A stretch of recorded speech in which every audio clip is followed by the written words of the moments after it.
আসসালামু আলাইকুম। আমাদের বাঙালি রত্ন আপনাকে স্বাগত জানাচ্ছি। আমাদের আজকের বিষয় হচ্ছে দেশীয় পর্যটন সমস্যা ও সম্ভাবনা। আমার সাথে এই মুহূর্তে উপস্থিত আছেন গ্র্যান্ড ভিউ হোটেলের জনাব আব্দুল্লাহ ভাই, সিলেট থেকে। আমার সাথে উপস্থিত আছেন একজন সিনিয়র সাংবাদিক মুনিফ আহমদ। আমার সাথে উপস্থিত আছেন আশিক ভাই। সাথে উপস্থিত আছেন একজন সিনিয়র ট্রাভেলার এএসএম শওকত মিল্লাত। আমি প্রথমে ফ্লোর দিতে চাই এএসএম শওকত মিল্লাত ভাইকে। বাংলাদেশের লোকাল ট্রাভেলিং সম্পর্কে ওনার এক্সপিরিয়েন্স একটু শুনবো আমরা প্রথমে। আমার কোথায় যেন মনে হচ্ছে যে এখনো লাইন সাউন্ড এবং লাইন আনস্টেবল।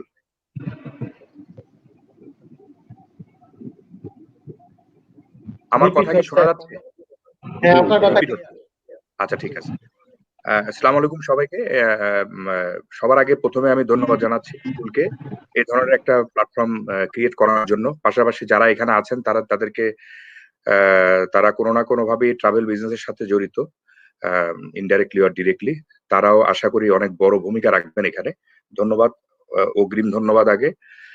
যাই হোক, তো আমি আসলে ট্রাভেলিংটা তো আসলে যত যাই বলি আমরা, ট্রাভেলিংটা দুই রকম হয়। একটা হচ্ছে যে কারো হচ্ছে নেশা বা প্যাশন ট্রাভেল, আর একটা হয় হচ্ছে যে যার কর্মসূত্রেই এমন হয় যে সে শুধু ট্রাভেলের উপরেই থাকে, বাট সেটা তার কর্মসূত্রে, সেটার সাথে তার প্যাশনের কোনো সম্পর্ক নাই। আমি আসলে প্রথম ক্যাটাগরিতে। আমি কর্মসূত্রে বাহিরে, সরি, ট্রাভেল যাই করি না করি, তার থেকে আমার যেটা ইয়ে ছিল, একটা সময় থাকতো এমন হতো যে আমি 1 ঘন্টার নোটিশে কোনো কিছু চিন্তা করতাম। ঢাকার বাইরে যাব, হঠাৎ করেই সিদ্ধান্ত নিতাম। এরকম ট্রাভেলিং টেন্ডেন্সি ছিল। এখন হয়তো আস্তে আস্তে কিছুটা কমেছে বিকজ অন্যান্য কাজের চাপে। যাই হোক, আজকে যে টপিকসটা বাংলাদেশকে ঘিরে করা হচ্ছে, এটাই হচ্ছে অনেক বড় একটা ধন্যবাদের বিষয় মুকুল। যেহেতু আমরা ইন্টারন্যাশনালি কথা বলি অনেক বেশি, ইন্ডিয়া, নেপাল, চায়না, ভুটান, এগুলো না অনেক কথা বলি আমরা, অথচ বাংলাদেশের ব্যাপারে আমরা কথাই বলি না। কেননা আমি যদি একটু পিছন দিকে তাকাই, আমি আসলে ট্রাভেলিং শুরু করি মোরলেস প্রায় 21 ইয়ার্স ব্যাক। তখন থেকেই মোরলেস এখানে সেখানে যাওয়া, বাংলাদেশের মধ্যেই বলছি। তো আমি দেখতে পেলাম কি যে এখন সব সময় দেখা যাচ্ছে যে আমরাই ট্রাভেল করি। আমরা মানে কি, যারা আজকের দিনে এসে, আজকে যদি আমি গত 1-2 বছরের কথা না ধরি, 2 বছর আগের যদি কথা বলি, তাহলে দেখা যেত যে স্পেসিফিক কিছু মানুষই কিন্তু এখন এসে যেটা হয়েছে, বাংলাদেশের সবচেয়ে বেশি লোক ইন্ডিয়াতে যায়, তারপরে বাইরের কথা বাদ দিলাম, তারপরে বাংলাদেশের বিভিন্ন স্পট গুলোতে যখন নতুন নতুন স্পট হচ্ছে, এখন মানুষের নজরে নতুন নতুন স্পট মানুষ যাচ্ছে। তো যাই হোক, আগে আমরা যখন ট্রাভেল করতাম তখন আসলে যখন শুরু থেকে 21 বছর আগের থেকে যদি আমি শুরু করি, তাহলে তখন থেকে যে ট্রাভেলিং গুলো ছিল, তখন কোনো না কোনো ভাবে অনেক বেশি ঝামেলা থাকতো। যাত্রাপথের ঝামেলা বলেন, কমফোর্টনেসের বলেন, এগুলো থাকতো। কিন্তু আস্তে আস্তে সেই জিনিসগুলো কিন্তু অনেক চেঞ্জ হয়ে গেছে। আমি যদি আজকে থেকে 15 বছর আগের বান্দরবনের কথা বলি, আজকের বান্দরবন অনেক ডিফারেন্স। আজকে বান্দরবনে দেখা যাচ্ছে যে সাইরু রিসোর্টের মতো রিসোর্ট আছে, ওয়ার্ল্ড ক্লাস রিসোর্ট, যেখানে আমরা যে কাউকে সাজেস্ট করতে পারি। তো যাই হোক, তো ট্রাভেলিং এর ব্যাপারে বলতে গেলে বলা আসলে কোনোভাবেই শেষ হবে না। আমি যেটা মনে করি যে আজকে এখানে যারা উপস্থিত আছেন এবং মুকুল আছে, আমরা আছি, এমন একটা পর্যায়ে বিষয়টাকে তুলে ধরি যাতে ট্রাভেলিং এর প্রতি, লোকাল ট্রাভেলিং আমি বলছি, ডোমেস্টিক, ইন্ডিয়া বা অন্য কোনো দেশ না। তা আমার কোথায় জানি মনে হয় অপরচুনিটি অনেক আছে এটা নিয়ে কথা বলার। কারণ আমরা অনেক দেখেছি, আসলে আমরা নাম বলতে বলি শুধু কক্সবাজার, সুন্দরবন, বান্দরবন। আসলে তা না। আপনি যদি ভালো মতো হাঁটেন, তাহলে আমার জানা মতে স্ট্যান্ডার্ড হলেও 30টা স্পট আছে বাংলাদেশে, যেটা আমি মনে করি। যাই হোক, আমার মনে হয় আলোচনাটা আমরা একটু পরবর্তী স্টেপে যেতে পারি। ধন্যবাদ। আচ্ছা, আমি এখানে ইন্ডাস্ট্রি পিপল যারা আছেন আমাদের সাথে কিছুক্ষণ আগে জয়েন করেছেন সাইদ ভাই, বেঙ্গল হলিডেজ। তো ইন্ডাস্ট্রির সাথে যারা যুক্ত, আমি তাদের কাছে একটু পরে আসবো। আমি এর পরের ফ্লোরটা দিতে চাই সাংবাদিক মুনিফ আম্মারকে। মনিফ ভাই, আপনি আপনার কিছু এক্সপিরিয়েন্স প্রথমে শেয়ার করুন, দেন আমরা কোশ্চেন গুলোতে যাবো। ধন্যবাদ মুকুল। আমি আশা করছি আমাকে শোনা যাচ্ছে। আর এখানে অনেক বিজ্ঞজন এই ট্রাভেল রিলেটেড কর্মকাণ্ডের সঙ্গে জড়িত অনেক বিভিন্ন ক্ষেত্রের বড় বড় মানুষজন আছেন। তো সবাইকে আমি শুভেচ্ছা জানাচ্ছি। একসঙ্গে একটা কথা এইভাবে বলতে চাই যে সাংবাদিকরা সাধারণত শোনে, বলে কম আর কি। তো আমরা আজকে শুনতে এসেছি যেখানে মিল্লাত ভাইয়ের মতো এত পুরনো মানুষ, যিনি যখন বললেন যে 21 বছর আগে তিনি ট্রাভেলিং শুরু করেছেন। তো 21 বছর আগে ট্রাভেলিং ব্যাপারটা আমরা সেভাবে ভাবতেও পারিনি, তিনি তখন শুরু করেছেন। আর এছাড়া আরো অন্যান্যরা যারা আছেন প্রত্যেকেই ট্রাভেল রিলেটেড অনেক বেশি অভিজ্ঞ, বোদ্ধা এবং এই ব্যাপারে অনেক বেশি জ্ঞান রাখেন, আমি বিশ্বাস করি। সেই জায়গা থেকে আমার আসলে বলার জায়গা খুব অল্প, কিন্তু আজকে টপিকটা ধরে যদি একটু কথা তুলতে চাই আর কি, একটু সেই জায়গাটা এভাবে বলতে চাই যে বাংলাদেশে বিদেশি পর্যটকরা কেন কম আসে, এই ধরনের একটা বিষয় মনে হয় আজকে নির্ধারণ করা হয়েছে। তো মুকুলকে ধন্যবাদ জানাচ্ছি যে মুকুল, আপনি কয়েকদিন ধরেই এই ধরনের কাজ চালিয়ে যাচ্ছেন, আমরা দেখছি এবং অনুপ্রাণিত হচ্ছি। আমরা যারা একটু ঘুরতে চাই, ঘরের বাইরে পা ফেলতে চাই, আমাদের জন্য এই ধরনের ঘরে বসে করোনাকালে এই সময়ে ভবিষ্যতের জন্য একটা রসদ আমাদের তৈরি হয়ে যাচ্ছে, যেটাকে পুঁজি করে আমরা তো বিশ্বাস করি অবশ্যই যে করোনা আমাদের মধ্যে খুব বেশি দিন থাকবে না, একটা সময় আমরা আবার মুক্ত হব, আবার সুদিন আসবে, তখন আমরা অনেক বেশি ঘুরতে যাব। সেই সময়ের জন্য আমরা কিছু রসদ আসলে এই সময় জমা করে নিচ্ছি। তো মুকুলের ইউটিউবে এবং অন্যান্য সোশ্যাল মিডিয়াতে যেই ধরনের এই কর্মকাণ্ড চলছে এগুলোকে অ্যাপ্রিসিয়েট করছি। বাংলাদেশে বিদেশি ট্রাভেলার কম আসছে এটা যেমন সত্য, কিন্তু গত কয়েক বছরের পরিসংখ্যান বিবেচনা করলে আগের চাইতে ইদানিং অনেক বেশি বেড়েছে। এর সঙ্গে একটা জিনিস এইভাবে আমরা দেখতে পারি, যেমন একটু আগে মিল্লাত ভাই বললেন যে বান্দরবনে সাইরো হিল রিসোর্টের মতো একটা রিসোর্ট হয়েছে, হ্যাঁ, কিংবা দেশের অন্যান্য প্রান্তেও এই ধরনের স্টার মার্ক সম্বলিত হোটেল কিংবা রিসোর্ট তৈরি হচ্ছে, যেগুলো আমাদের বিদেশি পর্যটকদেরকে দেশে আনার ক্ষেত্রে একটা বড় ধরনের ভূমিকা বা একটা অনেকগুলো উপাদানের মধ্যে এটা একটা উপাদান, যে বিদেশি পর্যটকরা এলে পরে তাদের থাকার জায়গা, তাদের সবচেয়ে নিরাপদ জায়গাটা আগে নিশ্চিত করাটা সবার আগে জরুরি, হ্যাঁ, তারপরে বাকি সব কাজ। তা আমার মনে হয় আমাদের দেশে সেই জায়গাগুলো ধীরে ধীরে তৈরি হচ্ছে এবং একই সঙ্গে বিদেশি পর্যটকের পদচারণা বা আনাগোনা আমাদের দেশে বাড়ছে।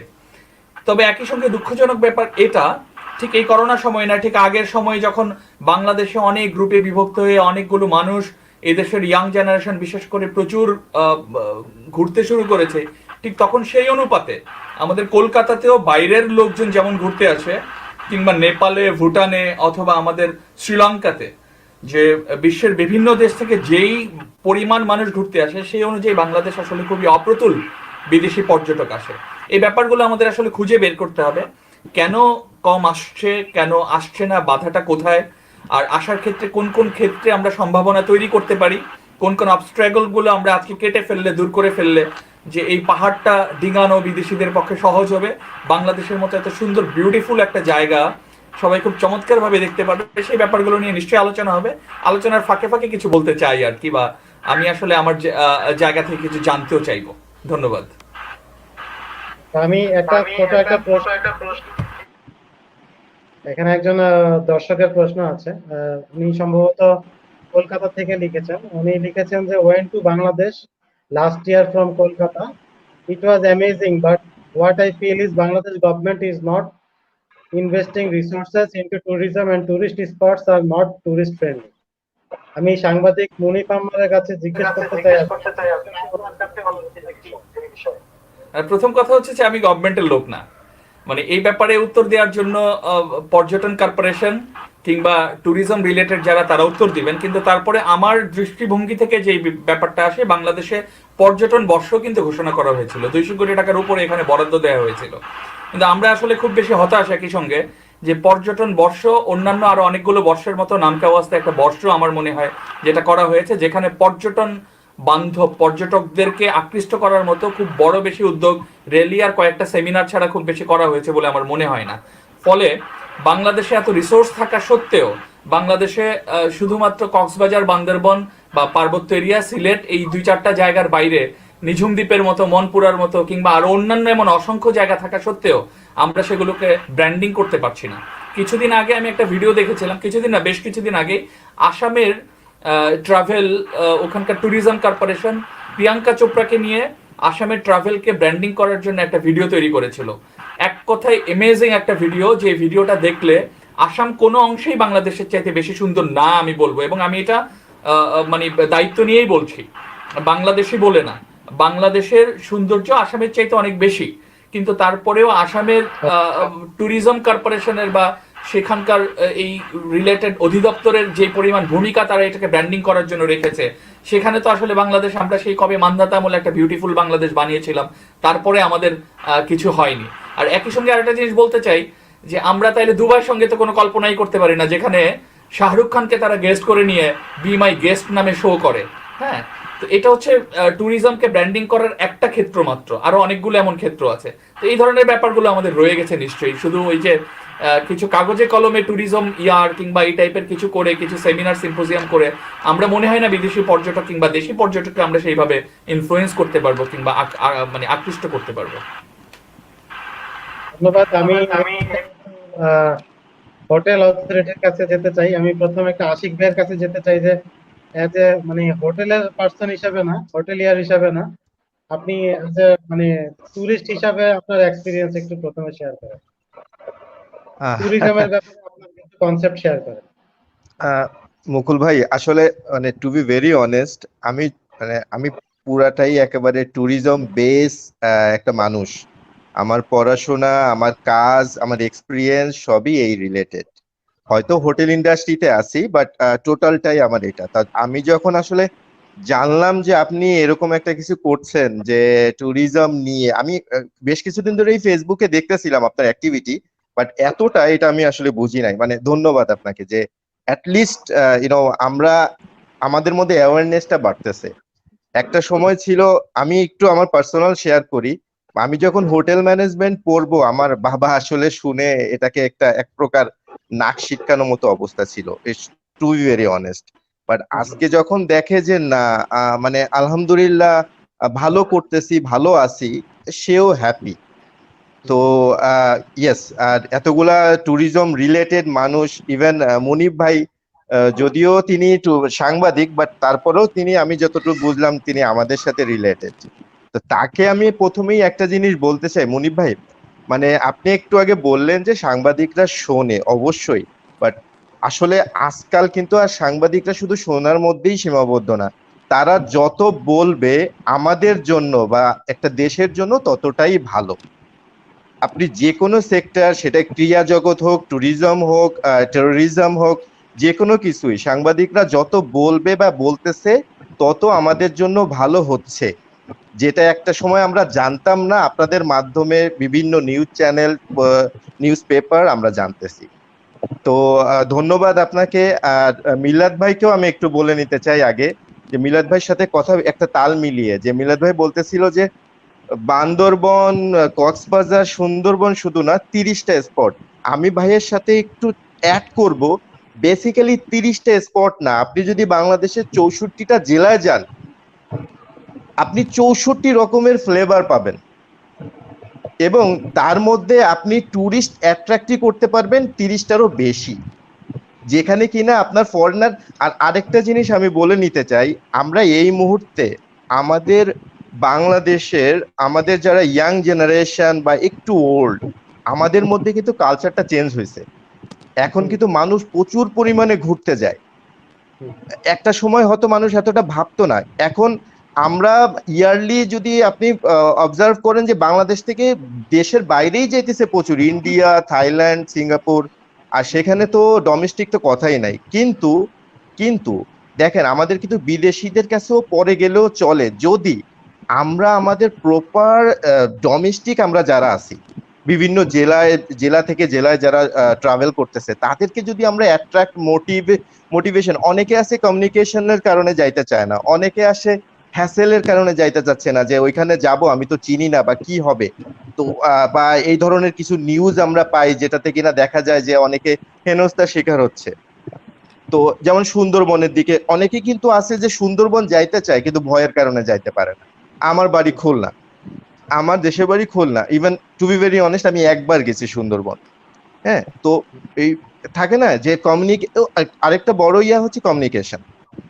আমাদের দেশে হ্যাঁ ডেভেলপ হচ্ছে না তা না, এই যে একটু আগেই ভাইরা বলতেছিলেন যে ইনফ্রাস্ট্রাকচার, লাইক সাইরো রিসোর্ট, তো এরকম আমাদের দেশে অবশ্যই ডেভেলপ হচ্ছে, কমিউনিকেশন ভালো হচ্ছে, কিন্তু আমার মনে হয় এটা আরো আরো বেশি ভালো হওয়া দরকার।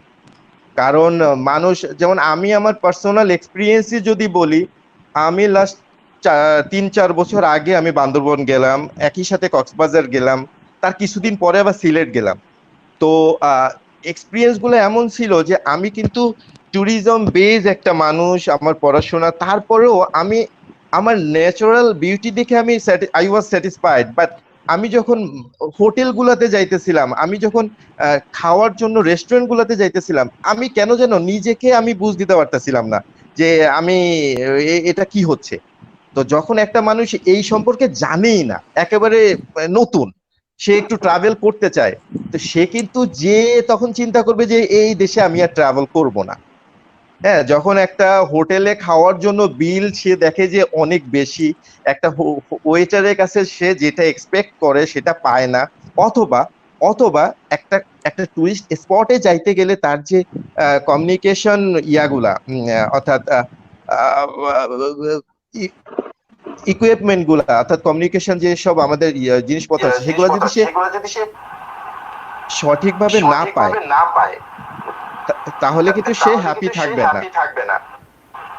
সো আমি বলবো, বকুল ভাই সাউন্ডটা একটু প্রবলেম হচ্ছে। সাউন্ডটা আর ওখানে কি তোমার এক্সট্রা ট্যাব ওপেন করা আছে কি? কারো পিসি থেকে এক্সট্রা ট্যাব ওপেন করা আছে? আশিক ভাই, মুকুল ভাই আসলে ক্লিয়ারলি শোনা যাচ্ছে না, বুঝছেন? আচ্ছা, আশিক ভাই আবার অডিওটা একদমই শোনা যাচ্ছে না। মুকুল ভাই, জি, এইবার প্রবলেম, না এবার এবার এবার প্রবলেমটা গেছে, একটু আগে কথা রিফ্লেক্ট হইতেছিল। রিফ্লেক্ট হচ্ছিল, রাইট। আপনি কন্টিনিউ করেন, আশিক ভাই আচ্ছা, কন্টিনিউ। তো তো এটা জাস্ট আমি আমার এক্সপিরিয়েন্স থেকে আসলে আমি সবাইকে যেটা বোঝাতে চাচ্ছি, হয়তো অনেকেই বলতে পারে না এই ধরনের স্কোপ, বা কার কাছে বলবে, ওই নিজেরাই ফ্রেন্ডদের মধ্যেই সীমাবদ্ধ, যে দোস্ত বান্দরবন গেছিলাম ভাল লাগে না, এই এই এই। তো দেখেন, তার মাধ্যমে কিন্তু আর 10 জন জানলো, দূর বান্দরবন তাইলে যাব না। ঠিক আছে, তাহলে দোস্ত চল থাইল্যান্ড যাই বা ইন্ডিয়া যাই, হ্যাঁ, কিছু টাকা পয়সা গোছায়, আমরা তো একই খরচ। আজকাল কিন্তু মানুষের মধ্যে একটা কনসেপ্ট তৈরি হয়েছে ভাই, যে আমার তো কক্সবাজার যাব, এয়ারে যে খরচ হবে, থাইল্যান্ড গেলে তো আরো কম খরচ বা সেম খরচ, তাহলে আমরা থাইল্যান্ড যাই। আবার আবার অনেকের মধ্যে এই আরেকটা কনসেপ্ট আছে, আচ্ছা ইন্ডিয়াতেও খুলনা থেকে আমি ঢাকা আসবো, তা থেকে ইন্ডিয়া যাই। এইগুলা কিন্তু ভাই সামহাও আমি মনে করি আমাদের ব্যর্থতা। হ্যাঁ, যেটা হয়তো সে ঢাকায় আসলেই তার ওই যেটা সে চাচ্ছে ফিল আপ হইতো, কিন্তু সে ওই এক্সপেন্সটা, ওই ব্যয়টা সে করতেছে কলকাতা যে। তো আলটিমেটলি আবার যেটা হয়তো সে কক্সবাজার গেলেই পাইতে পারতো, সে যাইতেছে কোথায়, থাইল্যান্ড। সো এইগুলা নিয়েই আসলে আমাদের ভাবা উচিত। এই যে যেমন আমার সাংবাদিক ভাই আছে, আমরা তো আসলে ওই আমার যেমন আমি হোটেল রিলেটেড, আমার তো হোটেলের মধ্যেই সীমাবদ্ধ। আমি হয়তো বড় যেটা এটা করতে পারি, আমার যেসব গেস্ট আসতেছে তাকে আমি রিকমেন্ড করি। আর যেহেতু আসলে ভাই আমি ঢাকা বেস, আমার আমার পুরা টুরিস্ট ইয়াটাই কিন্তু আমার বিজনেস ট্রাভেলার। সো আমাদেরকে হ্যান্ডেল করতে হয় বিজনেস ট্রাভেলারকে। সো আলটিমেটলি তখন তাদের কাছে আসলে এত ব্র্যান্ডিং করেও লাভ হয় না। হ্যাঁ, তো আমরা যদি সবাই এভাবে একটু একটু একটু একটু করে ইনিশিয়েটিভ নেই, ইনশাল্লাহ ইনশাল্লাহ মানে যেটা হচ্ছে আরো হবে। সো এটাই। আচ্ছা আশিক ভাই, আমি একটু মানে দর্শকদের উদ্দেশ্যে একটু বলতে চাই যে মানে আপনাকে আসলে আরেকটু ভালোভাবে ইন্ট্রোডিউস করাতে চাই। আপনি একটু আপনার হোটেল সম্পর্কে একটু বলেন। আচ্ছা, আমি আছি আমারই ঢাকা হোটেল, এটা ওয়ানিক্স হসপিটালিটি, থাইল্যান্ডের একটা চেইন। আমি ওখানে অ্যাজ অ্যাসিস্ট্যান্ট ম্যানেজার সেলস হিসেবে আছি, অর্থাৎ কাস্টমার গেস্ট এদেরকেই ডিল করতে হয় আমাকে। আর আমাদের হোটেলটা গুলশানে, গুলশান 2-এ, বনানী 11-র ঠিক ব্রিজটা পার হইলেই। আচ্ছা, নেক্সট আমি একটু সিলেটে চলে যাই। সিলেটে আব্দুল্লাহ ভাই আছেন আমাদের সাথে, হোটেল গ্র্যান্ড ভিউর জেনারেল ম্যানেজার। আমি আব্দুল্লাহ ভাই, আপনার কাছ থেকে প্রথমে আপনি ইন্ট্রোডাকশনটা দিয়েই শুরু করেন, দেন আপনার এক্সপিরিয়েন্স গুলো বলবেন ট্রাভেল সম্পর্কে। আসসালামু আলাইকুম। জি, মুকুল ভাই আপনাকে অশেষ ধন্যবাদ। আমাদের সাথে আমি দেখতেছি এখানে অনেকেই আছেন। আমি আসলে অনেককেই চিনি না। আজকে আপনার মাধ্যমে অনেকের সাথে আমার পরিচয় হলো। এজন্য আপনাকে অশেষ ধন্যবাদ আপনাকে। আমি আসলে হোটেল গ্র্যান্ড ভিউতে আছি প্রায় ১ বছর ধরেই আছি। এর আগে আমি ছিলাম আপনার হোটেল মেট্রোতে ভ্যালি গার্ডেনে ছিলাম। ওইখান থেকে আমি গ্র্যান্ড ভিউতে জয়েন করছি আরকি গত বছরে। তো আহ এখন যে অবস্থা আমাদের দেশে আপনার এই অবস্থায় যে আপনি আমাদের একটা সুন্দর একটা অর্গানাইজ করছেন যে আমাদের হসপিটালিটি সেক্টরে যারা আছেন প্লাস আমার এই যে এক বড় ভাই দেখতেছি উনি মুনিফ ভাই যে উনি আমাদের সাথে জয়েন করছেন এই সেক্টরে তো উনাকে অশেষ ধন্যবাদ যে আমাদের সাথে থাকার জন্য। আসলে হসপিটালিটি ইন্ডাস্ট্রির বর্তমান যে অবস্থা এই অবস্থার আসলে আমরা সিলেটের যারা আছি আমরা যেমন আহ, আমারই আমারই হোটেলের যে ভাই আশিক ভাই আশিক ভাই প্রথমে বলছেন যে উনি বিজনেস হোটেল আমাদের সিলেটেই যেটা প্রবলেম ফেস করতেছি যে আমরা তো জানেন টোটালি টুরিস্ট নির্ভর হোটেলটা এখন যে অবস্থা দেশের যে এই অবস্থায় তো সবচেয়ে বেশি ক্ষতিগ্রস্ত আমি মনে করতেছি যে আমরাই হচ্ছি সিলেটে এখন টুরিস্টের যে অবস্থা আর বর্তমানে যে টুরিস্টের যে পরিস্থিতি যে যেভাবে যাচ্ছিল আর কি আসলে ফ্লোটা খুব ভালো ফ্লো ছিল আমাদের এখন যে দেখা যাচ্ছে যে দেশের যে অবস্থা এই অবস্থা আমাদের প্রচুর বুকিং ক্যান্সেল হয়েছে প্রচুর ফরেনার বুকিং ছিল আগামী প্রায় ৩-৪ মাস থেকে প্রচুর আপনার ট্যুর অপারেটরদের যে বুকিং গুলা ছিল ওইগুলোও ক্যান্সেল হচ্ছে তো আসলে দেশের যে অবস্থা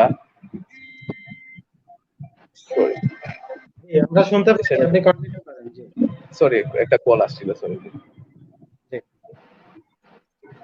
তো আসলে আমাদের টুরিস্ট সেক্টরে যে প্রবলেম গুলা ফেস করতেছে এগুলোর মধ্যে আসলে বলতে গেলে যে আমাদের আমাদের যেটা হচ্ছে না যেটা আমাদের টুরিস্টদের জন্য ফেসিলিটিস গুলা কিন্তু ঠিক মতো দেওয়া হচ্ছে না যেমন আমি সিলেটের কথা যদি বলতে গেলে যেমন একটা জায়গায় যদি জাফলংয়ে যায় কেউ ওইখানে কিন্তু ঠিক মতো কিন্তু আপনার যাতায়াতের কিন্তু ঠিক মতো ব্যবস্থা নাই যেমন এখন কিন্তু রিসেন্টলি সিলেটে কিন্তু কিছু বাস ছাড়ছে টুরিস্ট বাসগুলা রিসেন্টলি কিন্তু গত ২-৩ মাস থেকে এই বাসগুলা চলতেছে টুরিস্ট বাস আগে কিন্তু এই ধরনের ফেসিলিটি ছিল না তো দেখা যাচ্ছে যে আসতেছে ওরা কিন্তু গাড়ি রিজার্ভ করেই যেতে হচ্ছে যেখানে গাড়ি ভাড়া ধরে নেন সে ৩,০০০ ৩,৫০০ মিনিমাম দিতে হচ্ছে কিন্তু স্পটে যাওয়ার যে রাস্তার অবস্থা কিন্তু খুব খারাপ আপনি বিছনাহান্দি বলেন জাফলং বলেন এইসব স্পটে গেলে কিন্তু আসার পর গেস্টটা বলে যে খুবই খারাপ অবস্থা কিন্তু ওই জায়গাটা স্পটটা খুবই ভালো লাগে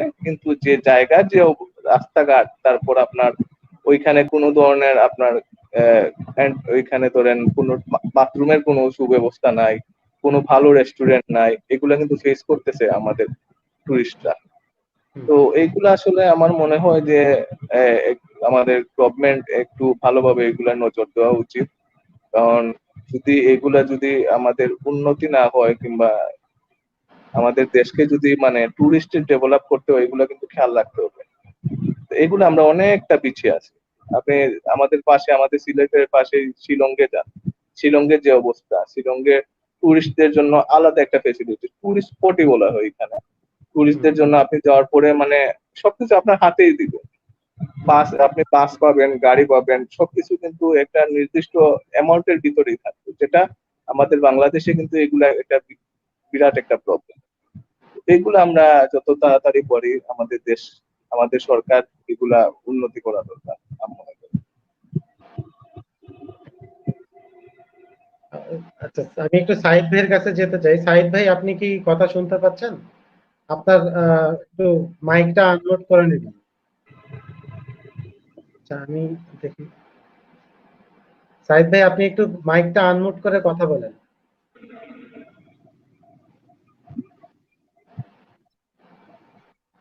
সম্ভবত টেকনিক্যাল প্রবলেম। সাইদ ভাই কি শুনতে পাচ্ছেন আমাদেরকে? হ্যাঁ, শোনা যাচ্ছে? জি জি, শোনা যাচ্ছে, আপনি কথা বলেন। আপনি একটু আপনার পরিচয়টা দেন সবাইকে। হ্যাঁ, আমি আসলে স্পষ্ট শুনতে পাচ্ছি না। মেবি এখানে আমার এখানে ইন্টারনেটের একটু প্রবলেম আছে। আমরা আপনার কথা স্পষ্ট শুনতে পাচ্ছি সাইদ ভাই, আপনি কথা বলেন।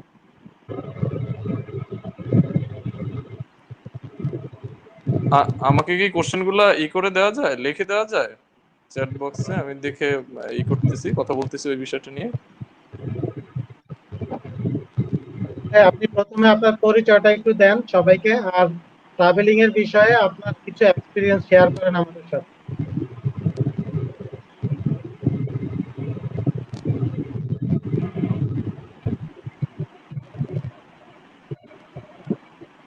সম্ভবত উনি শুনতে পাচ্ছেন না আমাদের কথা। আচ্ছা, আমি আহ, এ পর্যায়ে আসলে একটু স্কিপ করি। মুনির ভাইয়ের কাছে একটু আমি আবার ফিরে যাই। মুনির ভাই, আপনি আহ, সিলেটের ট্রাভেলিং সম্পর্কে একটু বলেন। সিলেটে আপনার এক্সপিরিয়েন্স কেমন ছিল? আহ, একটু বেশি ফ্লোর পাচ্ছি মনে হয়, কারণ আমরা মিলাদ। আচ্ছা, ধন্যবাদ। প্রথমে সাইদ ভাই বলছেন, আমি তাহলে অফ যাই। মুকুল ভাইকে খুবই ধন্যবাদ যে আমাকে এখানে এনেছেন প্ল্যাটফর্মে কথা বলার জন্য। আমি সাইদুল ইসলাম, সাইদ নিকনেম। আমি বেঙ্গল হলিডেজ থেকে বলছি আর কি। তা আমরা আসলে সবাই এই করোনার মুহূর্তে আমরাই সবচেয়ে ভুক্তভোগী। এটা কোনো না কোনো ভাবে প্রত্যেকটা সিচুয়েশনটি আসলে এই বিজনেস যেটা আমরা করতেছি, ট্যুরিজম বিজনেস মুভমেন্টের সাথে জড়িত। তো যে বন্ধ হয়ে যাওয়া আমাদের পুরো বিজনেসটাই এখন বন্ধ হয়ে গেছে। তো এটা আমরা হয়তো আলোচনা করতেছি পর্যটনের ভবিষ্যৎ নিয়ে, কিন্তু প্রেজেন্ট অবস্থা পর্যটনের যে খুবই মানে আমরা একদম ফ্রন্ট লাইনের যা ড্যামেজ ভোগ করতেছি বা ফেস করতেছি তারা হলাম আমরা। এবং আমরা লাস্ট আমার অভিজ্ঞতা থেকে দেখেছি যে আমরা ট্যুরিজম বিষয়ে যে কাজগুলো করেছি এটা লাস্ট ফেব্রুয়ারি মাস পর্যন্ত করতে পেরেছি। এরপরে আসলে আলটিমেটলি লকডাউন না হলেও মোটামুটি ফেব্রুয়ারি মাসের লাস্ট উইক থেকেই কাজকর্ম বন্ধ হয়ে গেছে আমাদের। তো এটা আমাদের জন্য একটা বিশাল সমস্যা বলেন, এবং ক্ষতি, খুবই বড় ধরনের ক্ষতি। এবং যেটা ফিউচার চিন্তা করলে দেখা যাচ্ছে যে এটা রিকভার করা মনে হয় না আমাদের জন্য, কারণ ট্যুরিজমটা মানুষ গেস্ট নিয়ে কাজ করি বা যাদের নিয়ে কাজ করি তারা মূলত ঘুরতে যায় কখন, যখন তার কাছে এনাফ মানি থাকে, মনের ভিতরে একটা রিক্রিয়েশন নেওয়ার মতো ইচ্ছা থাকে, তখন তারা যাচ্ছে। কিন্তু এখন সেই সিচুয়েশনটা আসলে এটা আরো বেশি হবে, কারণ মানুষ তো এখন চাইবে যে কস্টিংটা কমাই নিয়ে আসার জন্য।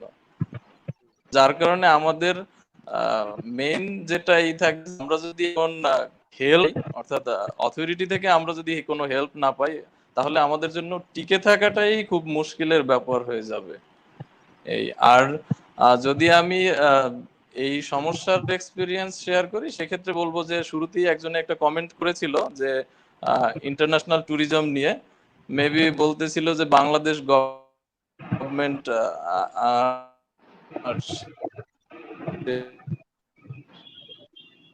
প্রপারলি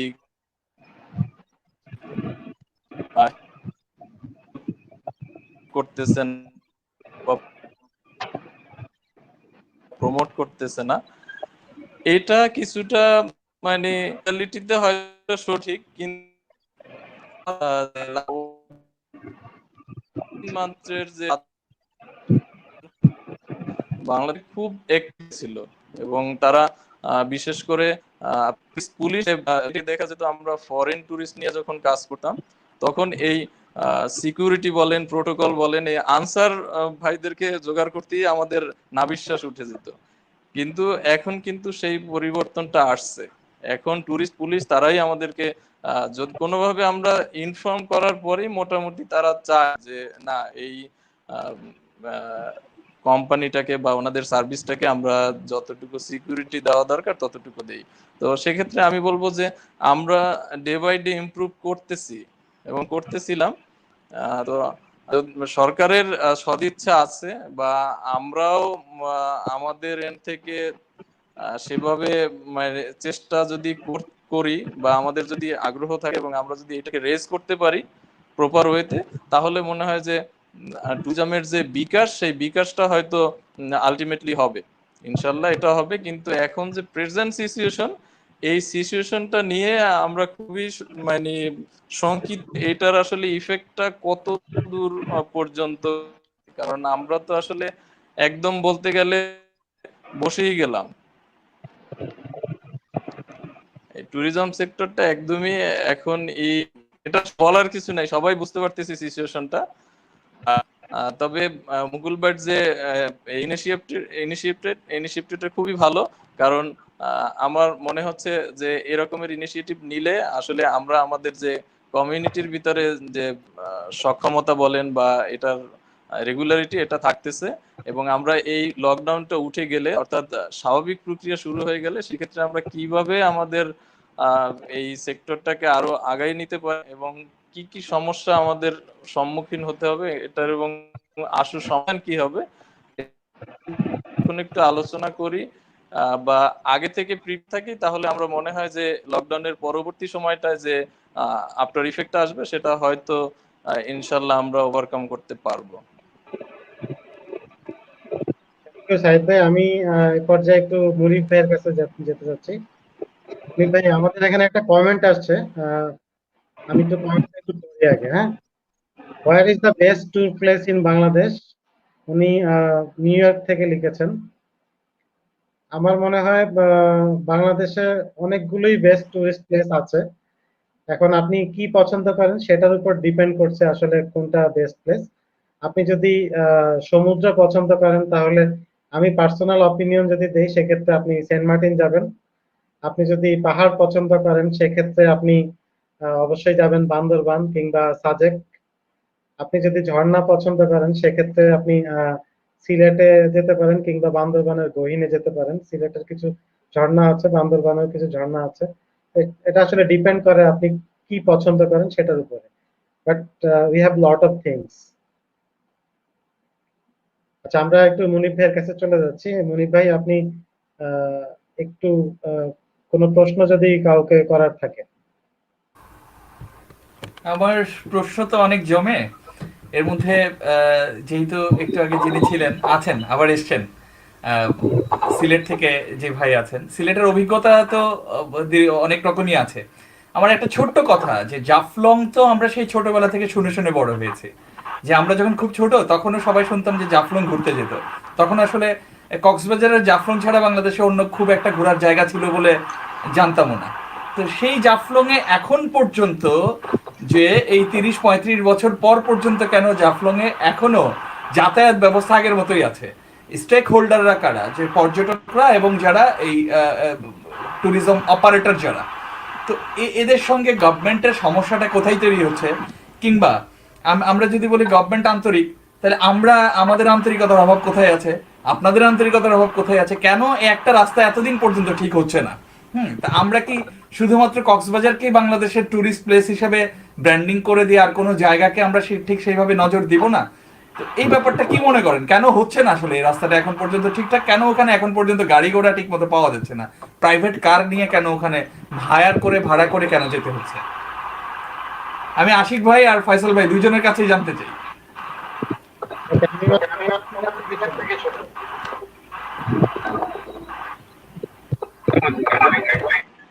কথাটা আসলে ঠিক, যে সিলেটের যে আপনার জাফলংয়ের যে বলতেছেন দীর্ঘদিন থেকেই দেখে আসছেন বা দীর্ঘ বছর থেকে দেখে আসছেন। রিসেন্টলি কিন্তু রিসেন্টলি মানে গত 5-6 মাস থেকে রাস্তাটা কিন্তু খুবই ভালো করছে। মেইন যে প্রবলেমটা হয়েছে এই রাস্তাটা করার পরও রাস্তার যে কনস্ট্রাকশনের যে দায়িত্ব, হয়তো বা এখানে কোনো ধরনের কোনো একটা প্রবলেম করার পরে দেখা যায় আপনার আবার 3-4 মাস 6 মাস পরে আবার সেই রাস্তা হয়ে যায়। এখানে যে প্রবলেমটা হয় যে ওই রাস্তায় যে স্টোন ক্রাশার যে বড় বড়, তারপর আপনার ইন্ডিয়া থেকে যে গাড়িগুলা ট্রাক গুলো আসে, ওই সব কারণে কিন্তু রাস্তাগুলা দীর্ঘদিন মানে ভালো অবস্থায় থাকে না আসলে। এই দেখা যাবে 3 মাস 4 মাস পরে কিন্তু রাস্তাটা আবার সেই ভেঙে যায়, দেখা যায় বিভিন্ন জায়গায় গর্ত। ইভেন অনেকেই কিন্তু সিলেটে আসতেছে গাড়ি নিয়ে আসতেছে, কিন্তু নিজে কিন্তু গাড়ি নিয়ে যেতে জাফলংয়ে যেতেও কিন্তু ভয় পাচ্ছে যে গাড়ির ক্ষতি হয়ে যায় নাকি, এই ধরনের প্রবলেম হচ্ছে। রিসেন্টলি কিন্তু সিলেটে আমাদের যে মেয়র সাহেব, যে উনি কিন্তু অনেক কাজ করতেছে সিলেটের জন্য। উনি কিন্তু রিসেন্টলি কয়েকটা আমাদের বাস কিন্তু দিছে, টুরিস্ট বাস গুলা, যেগুলা কিন্তু সিলেটে আপনার আপাতত দিছে আপনাকে বিছনাকান্দিতে যায়, বিভিন্ন টাইমিং আছে সিলেটে, ওই টাইমিং এ বিছনাকান্দি যাচ্ছে, তারপর আপনার ওই রাতারগুল যাচ্ছে কিছু বাস, এগুলো আবার টাইমিং দিয়ে দিছে, ইভেন এসি নন এসি কিছু বাস দিছে। এইগুলা আসলেই আমাদের জন্য ভালো। ইন ফিউচারে হয়তো বা দেখা যাবে যে টুরিস্ট টুরিস্ট বাড়বে, কারণ হচ্ছে যে সিলেটে যে প্রবলেমটা হয়, এক একটা ট্যুরের জন্য দেখা যায় যে প্রতিদিন 3,000 4,000 টাকা গাড়ি ভাড়াই দিতে হচ্ছে। এই জিনিসটা কিন্তু কমে আসবে সামনে, কিন্তু এই জিনিসটা একবারে কমে আসতেছে, কারণ আপনি 150 টাকা 200 টাকা দিয়ে যে জায়গায় আপনি বিশ্রান্তি রাতারগুল যেতে পারতেছেন, এটা কিন্তু ফিউচারের জন্য অবশ্যই আমাদের জন্য ভালো হবে। পলিটিক্যাল কিছু প্রবলেম অবশ্যই তো আছে, যে কারণে যে আমাদের দেখা যায় যে যে ধরনের বাজেট দেয়, ওই বাজেট গুলো তো আপনারাই বুঝতে পারতেছেন যে প্রবলেম গুলা ফেস করতে হচ্ছে। আসলে গভর্নমেন্ট কিন্তু ঠিকই দিচ্ছে, প্রবলেম তো বুঝতেছেন তো আপনারা কি কারণে প্রবলেম গুলা হচ্ছে। ধন্যবাদ। তাহলে আরেকটা বিষয় আমি শেয়ার করতে পারি, যে আপনি আমাদের সিলেট থেকে আপনি শিলংয়ে যান, আমাদের পাশেই কিন্তু সিলেট থেকে আপনি তামাবিল বর্ডারটা ক্রস করার পর জাস্ট 15-20 মিনিট পরে দেখবেন ওদের রাস্তাটা, ওদেরও কিন্তু অনেক ট্রাক মুভমেন্ট করতেছে, কিন্তু ওদের রাস্তাটা আপনি দেখবেন কি রাস্তাটা করছে। আপনার পাহাড়ের পাশ দিয়ে গেলেন, কিন্তু রাস্তাটা কিন্তু চমৎকার রাস্তা। আমি কিন্তু সুযোগ পেলেই কিন্তু জাফলং চলে যাই, জাফলং হয়ে আমি শিলং গিয়ে 2-3 বা 3 দিনের ট্যুর করে আসি। এখান থেকে খুবই সহজ শিলং যাওয়া। জি জি জি। মনিব ভাই, আমি একটু মানে এতক্ষণ তো আপনিও আমি একটা জিনিস একটু বলি ফয়সাল ভাইয়ের সাথে তাল মিলায়, যে দেখেন ফয়সাল ভাই যেটা বললো যে আপনার প্রশ্নের অ্যান্সারটা কিন্তু আপনার কাছে, যে উনি যেটা বলতেছে তামাবিল পার হলেই যে ইন্ডিয়ার সাইডটাতে 15 মিনিট যাওয়ার পরে রাস্তা অনেক সুন্দর। আমি যদিও যাই নাই, আমি জাফলং পর্যন্ত গিয়েছি। অনেস্টলি আমি জাফলং পর্যন্ত গিয়েছি, ওদিকে মানে সিলেটের মধ্যেই ঘোরা হয়েছে, আর এদিকে অন্যান্য টুরিস্ট স্পট গুলা। তো দেখেন, আপনি এখন চিন্তা করেন যে এই আমি 3 বছর আগে যখন সিলেটে গেলাম, আমি বিছানাকান্দি যাই না, ফ্যামিলি ছিল তো বিছানাকান্দি নিয়ে কেন যাইতে পারি নাই বিছানাকান্দিতে, যে রোডের অবস্থা ভালো না। তো দেখেন এইটা কিন্তু গেল 5-7-10 বছর, বা আমি যদি বলি এখনো যদি আপনি কাউকে জিজ্ঞেস করেন, বা আপনি, আমি জানি না এখন কি অবস্থা, তো আমি শিওর যে ওইটার অবস্থা খুব বেশি এখনো ভালো না।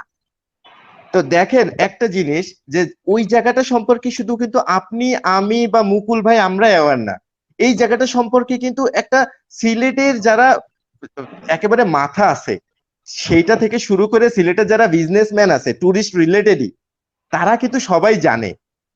জানার পরেও এটা আমি তাহলে শর্টে অ্যান্সার বলবো, হয়তো আমাদের সৎ ইচ্ছার অভাব আছে।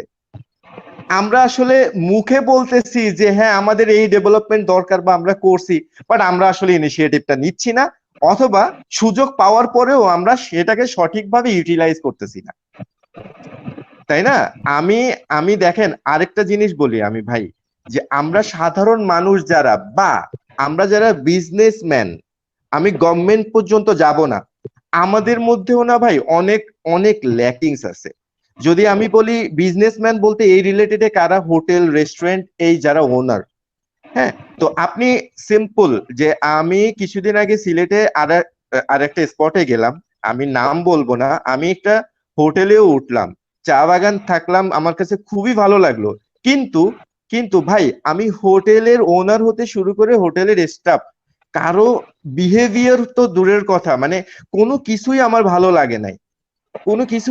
লাগে নাই, দেখেন ওইটা থেকে কিন্তু আমার আমার নেগেটিভিটি, আমি একজন বাঙালি, আমি একজন নর্মাল একজন মধ্যবিত্ত একজন মানুষ, সে ঘুরতে যেই তার ভালো লাগে নাই, ভাই কিভাবে আপনি একজন টুরিস্ট, সাদা হোয়াইট হোয়াইট স্কিন, অর আপনি একটু যারা উচ্চবিত্ত, তাদেরকে কিভাবে আপনি অ্যাট্রাক্ট করবেন? এটার কিন্তু আসলে কোনো সলিউশন আমি দেখি না।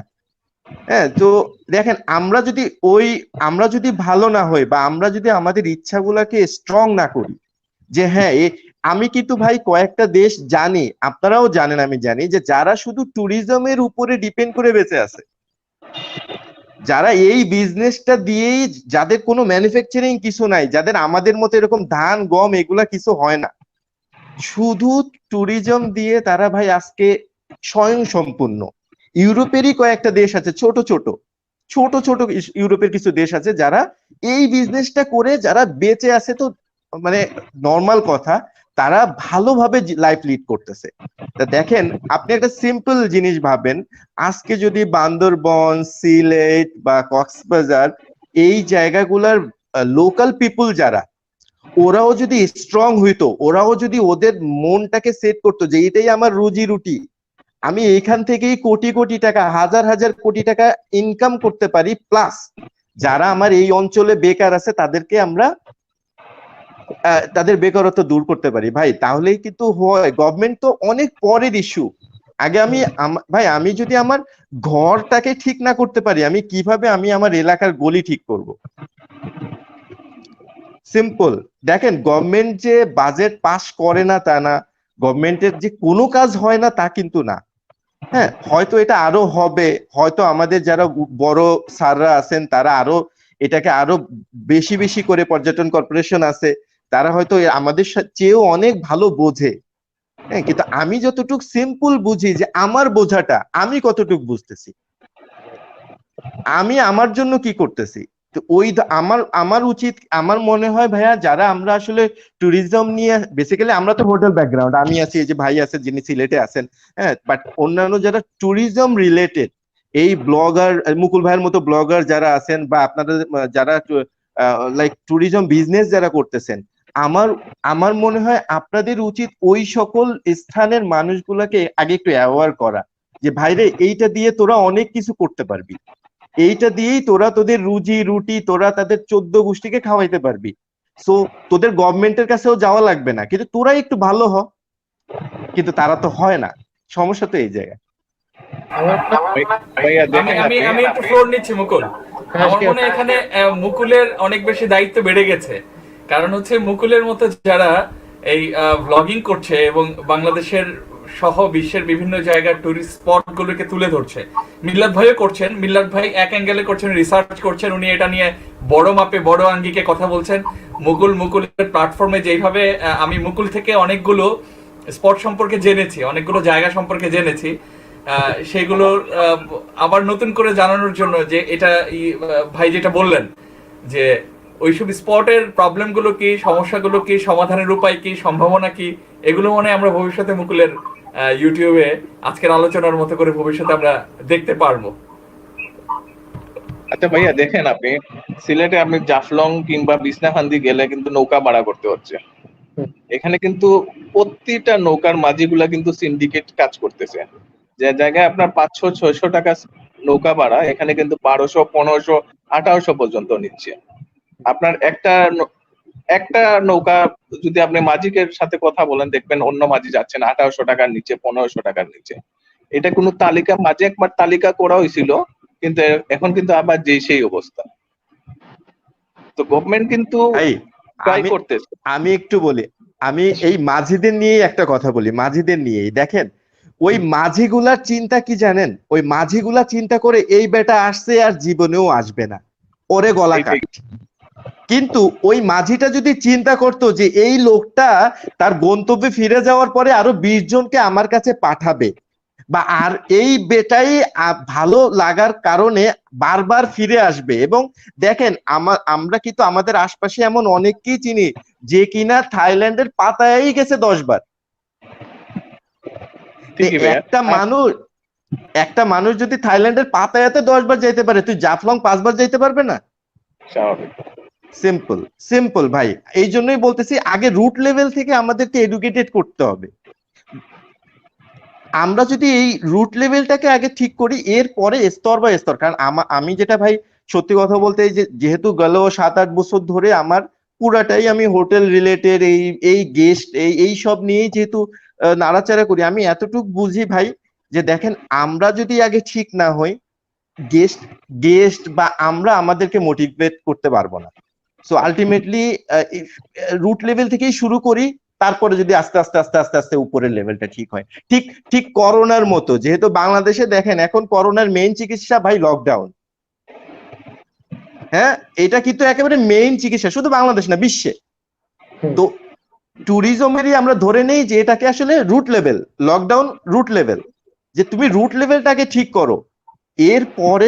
এরপরে যখন যখন এই যে যারা যারা পরিবহন মালিক বা এই রিলেটেড আছে, যখন দেখবে যে তার টুরিস্টের প্রেসার বাড়তেছে, ভাই সেই বাধ্য হয়ে 10টা বাস বাড়াবে, 2টাকে এসি ভালো মতো করবে, রাইট? তো টুরিস্টই যদি না বাড়তে থাকে তাহলে তো বাস মালিকও চিন্তা করবে ধুর বাদ দাও, এত বাস নামাবো না। হোটেল মালিকও চিন্তা করবে ধুর এটাকে রেনোভেট করার দরকার নাই। সো এটা আসলে আমাদের প্রত্যেকের জায়গা থেকেই এগুলাকে ঠিক করা উচিত। বাদ বাকিটা মুকুল ভাই যদি বা এই যে মনির ভাইয়ের মতো যারা আছেন আপনারা যদি আগাইতে পারেন। আমি একটা দর্শকের কমেন্ট একটু পড়ি, সেটা হচ্ছে আশিক নামে একজন কমেন্ট করেছেন, if corona prevents today or tomorrow what kind of effect of foreign tourist. এটা আমার মনে হয় আচ্ছা মিল্লাত ভাই একটু দেখ, অনেকক্ষণ মিল্লাত ভাই চুপ করে আছেন।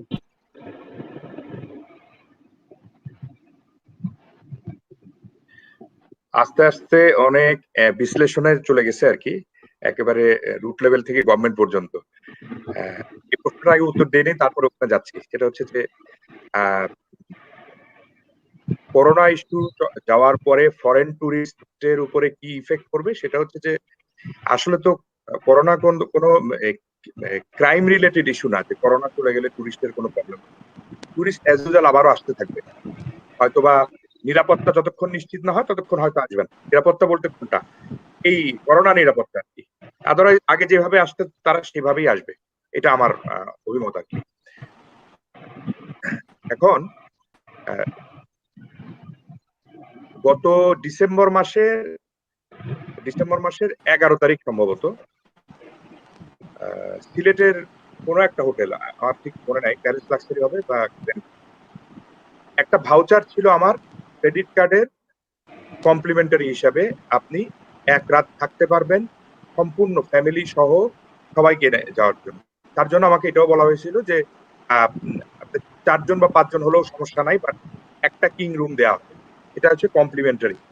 আমি কথা বলার পিছনে কিন্তু রিজন আছে, এই গল্পটা বললাম যে আমাকে কিন্তু একটা প্রমোশন দিল হচ্ছে ব্যাংক থেকে, কিন্তু ব্যাংক তার ইউজারের ইয়েতে প্রমোশন দিল, মধ্যে থেকে বেনিফিট হলো কে? এই গ্র্যান্ড সুলতান বা প্যালেস লাক্সারি। অর্থাৎ তাদের কিন্তু অ্যাডভার্টাইজমেন্টটা হলো আমার কাছে। আমাকে তো সে ব্যাংককের ইয়েও দিতে পারতো বা কলকাতার একটা ইয়ে দিতে পারতো, দিল কোনটা? এটা। এখন তারা তো আসলে ডোমেস্টিক ডেভেলপমেন্ট নিয়ে চিন্তা করে এই অফারটা দেয়নি, তারা দিছে হচ্ছে যে তার বাজেটটা। বাট এই বাজেট দিয়ে কিন্তু আজকে যদি আপনি মুকুলকে বলেন বা একটা সাধারণ মানুষকে বলেন যে তোমার বাজেট 20,000 টাকা, তুমি কোথায় যাবা, চট করে মাথায় কিন্তু চলে আসে মানে 10,000 টাকা, সরি, তাহলে ভেতর দিয়ে কোনো ভাবে বাই রোডে বনগার্ডনটা দিয়ে কলকাতা যাই, 10,000 টাকা কমপ্লিট। বা ভেতর দিয়ে কোনো না কোনো শ্যামলির টিকিট কেটে শিলং যাই। কেউ কিন্তু বলবে না যে বান্দরবন কিন্তু আগের থেকে অনেক চেঞ্জ হয়েছে, সুন্দরবন আগের থেকে চেঞ্জ বলতে কি, যাওয়া আসার মাধ্যমে ইনফ্রাস্ট্রাকচার ডেভেলপমেন্ট, যেটা অলরেডি বলে ফেলছেন, ইনফ্রাস্ট্রাকচার আমরা এইভাবে ডেভেলপ করতে পারবো না। এটা আমরা যে আলোচনা করব সেখান থেকে বাঙালি বাবু বা বাংলাদেশি বাবু যারা আছেন, মুকুল আমি আপনাকে ইন্ডিকেট করছি যে আপনাদের লেখার মাধ্যমে ধীরে ধীরে চেঞ্জ হবে। মোট কথা হচ্ছে যে আমার বলার পিছনে রিজন ছিল যে কথাগুলো অলরেডি বলে ফেলছেন, যে আপনার ফরেন টুরিস্ট আসার আগে আপনার ডোমেস্টিক ডেভেলপমেন্টটা জরুরি। ডোমেস্টিক ইয়েগুলো আর কি, যেমন আপনি যত ট্রাভেল এজেন্সি বাংলাদেশে আছে তাদেরকে বুকে হাত দিয়ে কেউ বলতে পারবে না যে তারা কোনো ডোমেস্টিক ট্রাভেলিং এর দিকে ওভার ফোকাস করে, তাদের ফার্স্ট প্রায়োরিটি থাকে ইন্টারন্যাশনাল। এখন তারা এটা কেন চেঞ্জ করবে? হয়তো তারা এখন পর্যন্ত টুরিস্ট ওইভাবে ক্রিয়েট করতে পারছে না, যার কারণে হচ্ছে এই জায়গাটা আসলে মনির ভাই আপনারা বা মুকুল মতো যারা ব্লগার আছে, যেটা আপনি বললেন, তারা আসলে ধীরে ধীরে এটা চেঞ্জ করতে হবে। তা না হলে আসলে আমি ডোমেস্টিক ট্যুরে কেন যাব? ডোমেস্টিক ট্যুরে একটা আমার মজাও পাইতে হবে। কিন্তু আমরা যখন গেছি একটা সময় কিন্তু আমরা এই কারণে যাইতাম, অন্য জায়গায় কোথায় যাওয়ার জায়গা নাই, ইন্ডিয়া যাওয়া যাইতো, একটা সময় ছিল ইন্ডিয়াও জটিলতা ছিল বা বাজেটের একটা ব্যাপার ছিল, তখন আমরা যেতাম। একটা সময় কি বাৎসরিক বছরে একবার বাবা মার সাথে কক্সবাজার যাব বা বান্দরবন, এর বাইরে কিন্তু আমরা ভাবতে পারতাম না। আজকে যখন 30 বা 40টা ট্যুর স্পট বের করলেও আমরা বের করতে পারি, তখন এটা একটা কারণেই পিছিয়ে আছে, আমাদের নিজস্ব চিন্তা, ধ্যান, ধারণা। আমরা প্রত্যেকের জায়গা থেকে, স্পেশালি ট্রাভেল ইন্ডাস্ট্রিতে যারা আছেন, তারা যদি ইন্টারন্যাশনাল প্যাকেজের পাশে যদি এই ডোমেস্টিক গুলো এরকম করেন যে 3 রাত 4 দিন কক্সবাজার, এটা ওনারা করেন, কিন্তু এটা হাইলাইট হয় না। এটা সবার কাছে যাইতে হবে যে বান্দরবন 5 রাত 6 দিন একটা অফার দিয়ে দেওয়া হলো, এই জিনিসটা ফোকাস করতে হবে। সাথে হেরিটেজ স্পট যেগুলো আছে সেগুলো হাইলাইট করতে হবে। আমাদের দেশেও কিন্তু হেরিটেজ স্পট আছে, আমরা হেরিটেজ স্পট দেখার জন্য দেশের বাইরে চলে যাই, কিন্তু যাই না? যাই। একইভাবে দেখেন যে আপনি যদি ডিস্ট্রিক্ট ওয়াইজ সেক্টর করে ফেলেন, আপনি ইজিলি বাংলাদেশের এক প্রান্তের লোকজনকে আর এক প্রান্তে নিয়ে এসে আপনি কিন্তু ট্যুর করাতে পারেন। বা সারা দেশের যে কোনো মানুষকে আপনি যদি বলেন যে বৃহত্তর সিলেট অঞ্চলের জন্য প্যাকেজ 4 রাত 5 দিন, সিলেটে এখন রাতারপুর বলেন আর যা আছে বলেন, সব মিলে আপনি একটা প্যাকেজ করতে পারেন না? কারণ সেটা আমরা তো এখন ফোকাস করি না। সেই জায়গাটায় কারা কথা বলবে? বাঙালি বাবু বা বাংলাদেশি যারা আছেন, বাংলাদেশি বাবু আর কি, আপনারা এখন বাংলাদেশি বাবু কিছুটা রোল প্লে করতে হবে, যে ডোমেস্টিক ট্যুরের প্রতি যেন ফোকাস করে। ডোমেস্টিক বাংলাদেশে যখন প্রত্যেকটা মানুষ ডোমেস্টিক ট্যুরের প্রতি আগ্রহী হবে, তখন আপনার ফরেন ট্যুরিস্ট আসা শুরু করবে। ফরেন ট্যুরিস্ট বাংলাদেশ গভর্নমেন্ট কবে তার ইনফ্রাস্ট্রাকচার পাল্টাবে, এটার জন্য আমরা তো আর বসে থাকতে পারি না। প্রত্যেকটা ট্রাভেল এজেন্সি, প্রত্যেকটা ভ্রমণ পিপাসু মানুষ যারা, তারা প্রত্যেকেই কথা বলুক। বাইরের ট্যুর থাক, বাইরের ট্যুর নিয়ে আলোচনা করে লাভ নাই। আমরা আলোচনা করলেই বাইরের ট্যুরের কথাই বলি, আমরা বেশি ডোমেস্টিক ট্যুর নিয়ে কথা বলি। লাগলে এরকম আজকের যে লাইভ সেশন হচ্ছে, একটা লাইভ সেশন হবে টোটাল চিটাগাং এর উপরে, চিটাগাং এর যত স্পট আছে, একটা সেশন হবে টোটাল উত্তরবঙ্গের উপরে, ওখানে যতগুলো স্পট আছে। আমি তো বুকে হাত দিয়ে বলতে পারি একটা কথা, যে আজকে আমাদের দেশে যে গ্র্যান্ড সুলতান বা প্যালেস লাক্সারি বা এ ধরনের যে বড় বড় হোটেলগুলো হয়েছে, তাদের কথা কিন্তু আমরা বাইরের মানুষদেরকেও কিন্তু বলতে পারি। আজকে 5 বছর আগে কিন্তু এরকম ভাবা যেত না, এরকম হসপিটালিটি যেটা। তো আমার কোথায় জানি মনে হয়েছে সবার আগে আমাদের নিজেদেরকে চেঞ্জ করতে হবে। এই যে আপনার রাস্তাঘাটের কথা বলতেছেন, এগুলো সময় বলে দিবে। সুন্দর কথা বলছেন আপনি ভাই, যে প্রয়োজনের তাগিদে 10টা গাড়ি বেড়ে যাবে, কিন্তু সবার আগে আমাদের মানসিক পরিবর্তন, যে ডোমেস্টিক ট্যুরের উপরে আমাদের ফোকাস বাড়ানো। আপনি যদি এখন আমাকে বলেন যে স্বাভাবিক যে আপনাকে একটা বাজেট দিলাম, আপনি কি কোথায় যাবেন, সবার আগে কিন্তু ইন্টারন্যাশনাল বলে। কাজে এইভাবে যেহেতু কেউ গিলতেছে না এটা, তাহলে আপনি এটাকে অন্যভাবে নিয়ে আসেন। আপনি এমন ভাবে তৈরি করেন জিনিসটা যাতে বাধ্য হয়ে সে ডোমেস্টিক ট্যুরেই যেতে চায়। লাইক আমার কোনো উপায় ছিল না, আমি প্যালেস লাক্সারিতেই যাওয়ার জন্য ভাউচার পেলাম। তো এই পরিস্থিতিটা যদি ক্রিয়েট করা যায় মনির ভাই, এই পরিস্থিতি নিয়ে যদি বারবার কথা বলা হয়, তাহলে ডোমেস্টিক ডেভেলপমেন্ট হবে, সেটার সাথে অটোমেটিক ফরেনটা ডেভেলপ হবে। আপাতত এটুকু বললাম, পরে আবার বলবো। আচ্ছা, আমি একটু দর্শকের কমেন্ট করি। হ্যাঁ, এখানে ইন্ডিয়া থেকে এক ভাই লিখেছেন, মানে উনি আসলে কিছু সাজেশন দিয়েছেন, যে I think below points should discuss proper transportation, roads, security, hotels and infrastructure, cost effectiveness, এবং আরেকটা খুবই ইম্পর্টেন্ট বিষয় উনি এখানে লিখেছেন, যে টুরিস্ট হ্যারাসমেন্টের বিষয়টা কিন্তু মানে খুবই ভয়ঙ্কর একটা বিষয়, যেটা আসলে আমাদের দেশের ট্যুরিজম ডেভেলপমেন্টের সবচেয়ে বড় থ্রেটের জায়গা। আমরা অনেক জায়গাতেই কিন্তু আসলে সিকিউর ফিল করি না। অনেক সুন্দর জায়গা আছে বাংলাদেশে যেখানে আমরা সিকিউর ফিল করি না। আমরা শুধুমাত্র কিন্তু কমফোর্টেবল ভাবে যেখানে যাওয়া যায়, যেখানে সিকিউর, সেই জায়গাগুলোতে শুধু আমরা যাচ্ছি, সেসব স্পট গুলোতে যাচ্ছি। বাট অনেক সুন্দর জায়গা বাংলাদেশে আছে যেগুলো একটু গহীনে, একটু ভেতরের দিকে যেতে হয়, সেখানে কিন্তু আমরা সিকিউর ফিল করি না। এই বিষয়টা নিয়ে আসলে মনির ভাই আপনি কিছু বলবেন কিনা আপনার কোনো এক্সপিরিয়েন্স থেকে? না, ইনসিকিউরিটির ব্যাপারটা তো সব ক্ষেত্রেই আছে। এটা শুধু ভ্রমণের ক্ষেত্রে না, এটা হাতির ঝিলের মতো জায়গাতেও ইনসিকিউরিটির ব্যাপার আছে। আমি আমার ছোট্ট এক্সপিরিয়েন্স বলছি, যে আমি যেহেতু জার্নালিজম প্র্যাকটিস করি, এই করোনাকালেও আমাকে বের হতে হয়। হ্যাঁ, আনফর্চুনেটলি বা ফর্চুনেটলি, যেভাবেই বলি, আমাকে বের হতে হয়। গত পরশুদিন রাতে আমি হাতির ঝিল দিয়ে চালিয়ে আসছিলাম। ইন দ্য মিন হোয়াইল আমাকে এত বড় বড় ইট মারা হয়েছে, এবং আমি তাৎক্ষণিক নেমে যখন দেখলাম যে কিছু বাচ্চা ছেলে পেলে, অন্তত 10-12 জন বাচ্চা ছেলে, ওরা মজা করে ইট মারছে। তা আমাদের আসলে অ্যাওয়ারনেস কোন জায়গা থেকে দরকার, এটা একটু ভাবনার বিষয়, যে যেই বাচ্চাগুলো এত ছোট মানুষ, তাদেরকে নিশ্চয়ই কেউ শিখিয়ে দিচ্ছে না। ওরা নিজেরা হয়তো কোথাও থেকে এগুলো দেখে নিজেরা করছে। তাদের সেই মানসিক জায়গার বা সেই ধরনের মননের ঘাটতি আছে বলে তারা এই কাজগুলো করছে। এবং এর আগে শুনেছি হাতির জেলে নাকি আপনার ওই যে সুতা দড়ি বেঁধে দিয়ে রাতের বেলা মোটরসাইকেল আটকিয়ে ছিনতাই করা হয়, এই ধরনের ঘটনাও ঘটছে।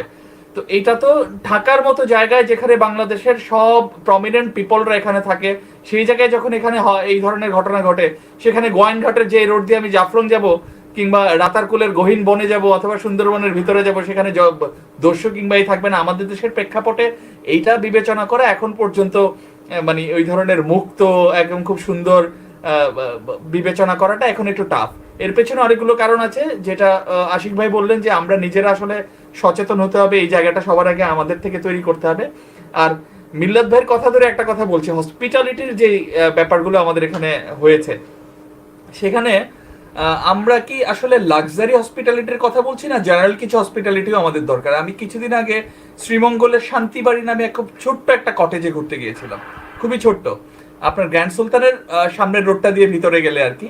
ওখানে গিয়ে আমি অনেক ফরেন ক্লায়েন্টের দেখা পেয়েছি, এরা ফ্রান্স থেকে এসছে, ইউরোপের বিভিন্ন জায়গা থেকে এসছে। তো বাবার মেয়ে একটা টেন্ট টানিয়ে বাইরে মাঠের মধ্যে শুয়েছিল। তা আমি ওদেরকে কোশ্চেন করলাম যে তোমরা সুন্দর ছোট ছোট মাচা কটেজ রেখে তোমরা বাইরে কেন, টেন্টে কেন? বলে যে তোমরা যে গ্র্যান্ড সুলতানের কথা বলছো বা তোমরা অন্যান্য যে লাক্সারি হোটেলের কথা বলছো, এই হোটেলগুলো তো আমার বাড়িই তো এমন, সো দ্যাট আমি আসলে একটু প্রকৃতির কাছে, মাটির কাছে, আমি একটু ঘাসের কাছে, পাখির কাছে থাকতে চাই। এই যে একটা ব্যাপার, এখানে থাকতে গিয়ে সবচেয়ে বড় সুবিধাটা যেটা বা যে জিনিসটা প্রয়োজনীয়তা যেটা দরকার, সেটা হচ্ছে তাৎক্ষণিক সবকিছুর একটা সমাধান দরকার।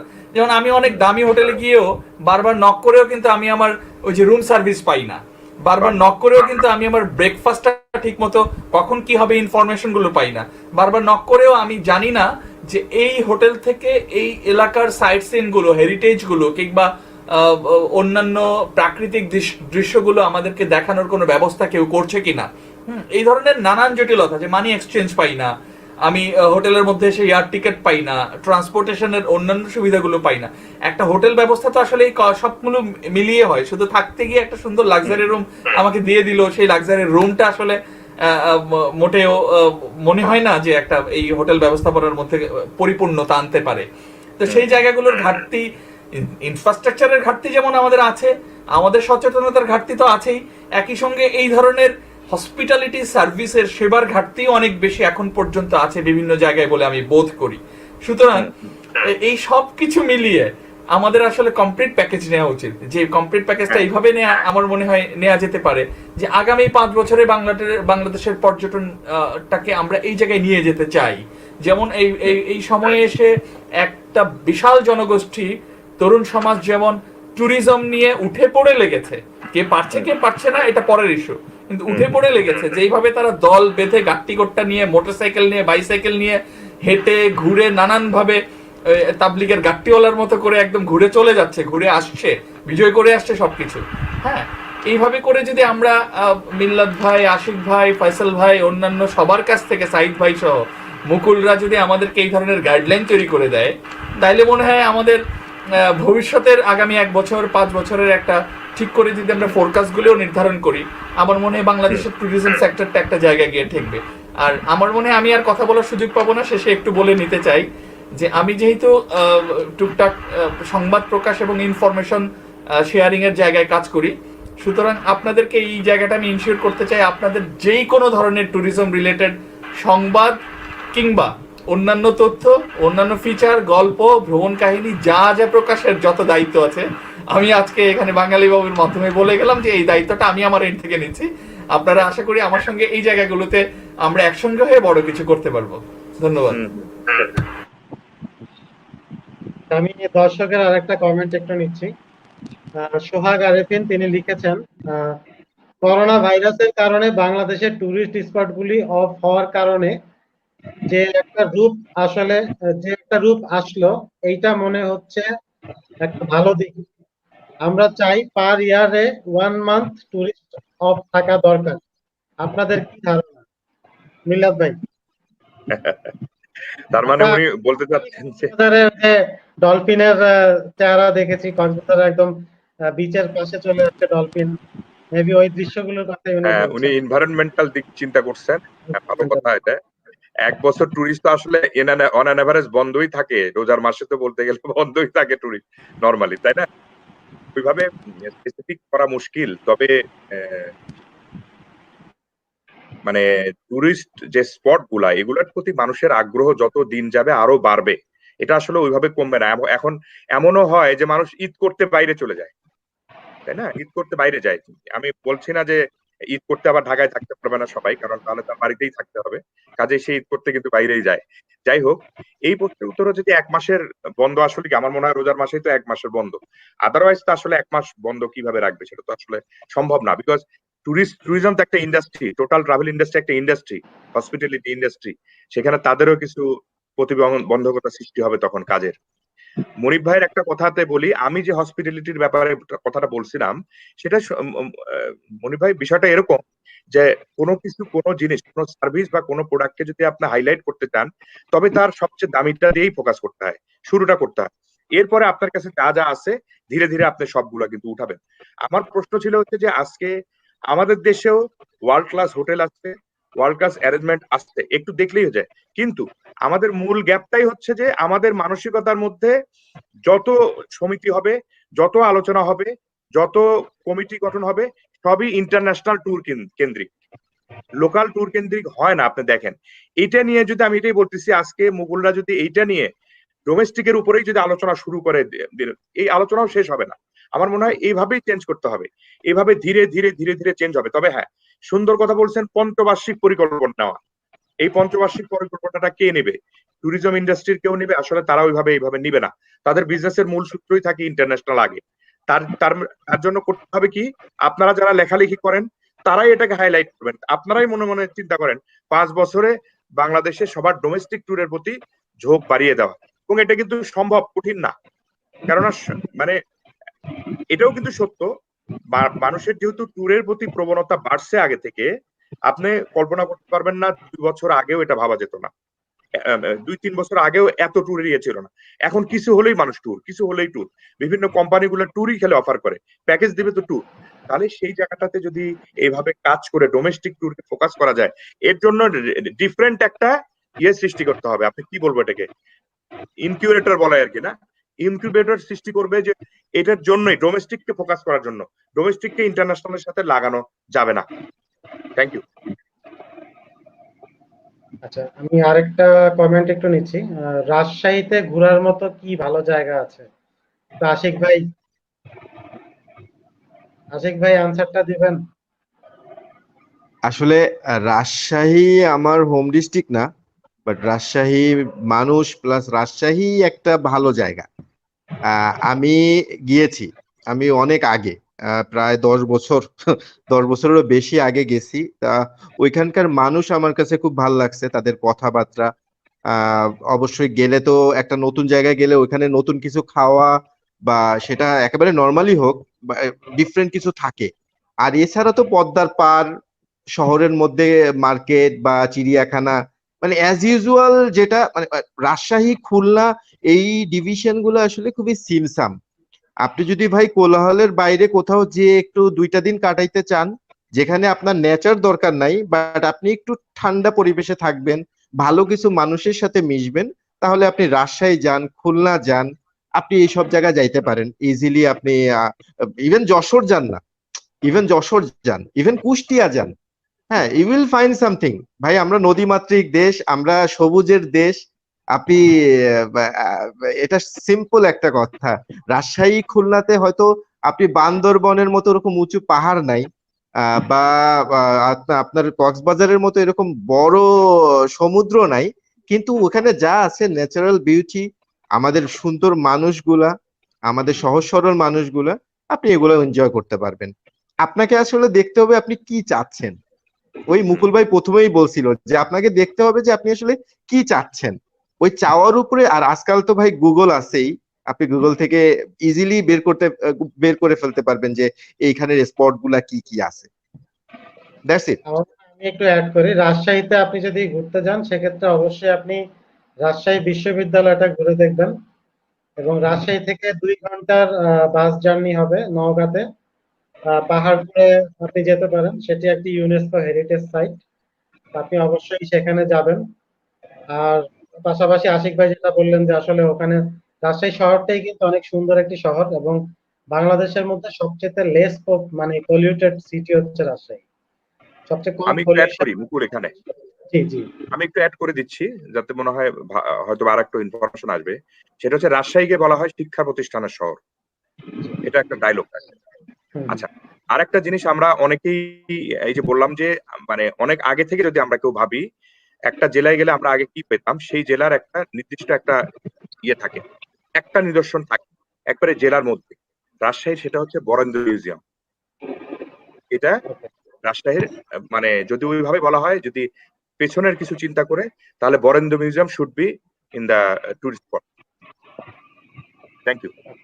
আমার মনে হয় সোহাগ আরিফিন, আপনি আপনার কোশ্চেনের আনসার পেয়েছেন।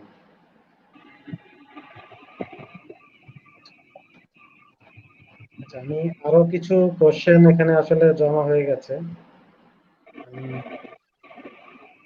আচ্ছা, এখানে একটা চমৎকার একটা বিষয় যেটা আসলে যদি আমাদের আজকের টপিকসের সাথে থাম্বনেইলের যে টপিক ছিল সেটার সাথে সবচেয়ে বেশি মনে যায়, উনি ইন্ডিয়া থেকে লিখছেন, উনি কিন্তু আমাদেরকে বেশ কিছু ভালো ইনপুট দিয়েছেন এর আগে। এখন আবার আরেকটি কমেন্ট উনি দিয়েছেন যে getting Bangladesh visa is not easy.